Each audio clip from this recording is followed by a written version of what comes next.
We all have weird things about us. We all have things that we Yeah, and suppress. that's the good shit. You said it earlier. I believe everybody. I believe everybody has it. I believe everybody who ends up manifesting. Let me just corner it. Manifesting even a business Mhm. definitely has it, or an identity out. Bigger than themselves. Everyone has a monster.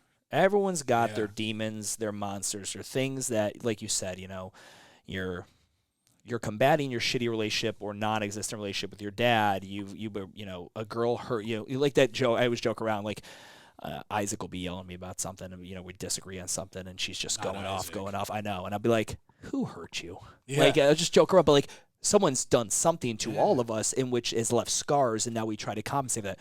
What and I know I've heard the story of your dad, and I've seen all this stuff, but like in your upbringing, would you say that your biggest demon, your biggest monster is your childhood and your upbringing, or is there like what's the most current motivating monster for you?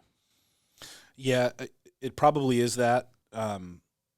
My motivator for the longest time has been, a lot of people have parents and they want to be like their parents, and that motivates them to.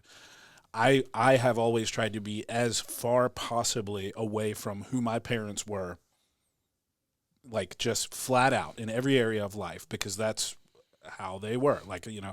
And it probably still is the biggest motivator to me, especially now that I'm a father, because now I look at how my dad was as a father and how my mom was as a mother, and like, God damn, I don't want to be that, And so it's like every day I wake up wanting to be the best fucking dad I can, wanting to. And by the way, that doesn't just mean your interactions with your child. It means who you are in society, the example you're setting, the content I'm putting out. I know she's going to see one day, right? So like, that's a big driver for me now. Is like now that I am a dad, not being what they were, and it's tough because you know that to an extent, having shitty parents made you as strong as you are, right? Like I know that they made me who I am, and sometimes I almost want to thank them for being shitty, right?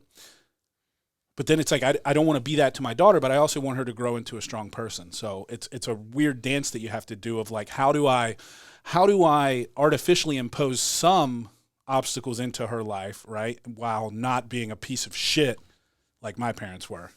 It's So interesting, man. So my dad, yeah, big drug thing, and then when that wasn't kicking it for him anymore, and he weaned off, or whatever, couldn't take it, did what you almost did, and just mhm. fucking put cherry pie all over the wall. And it's one of the it's interesting because there's a couple things now I'll never do. I've done homemade basement acid in college. Buddy tells me he made this base in his mom, this acid in his mom's basement. You want to try it out? Yeah, whatever. Let's do it. Weed, drink, party, all the fun stuff.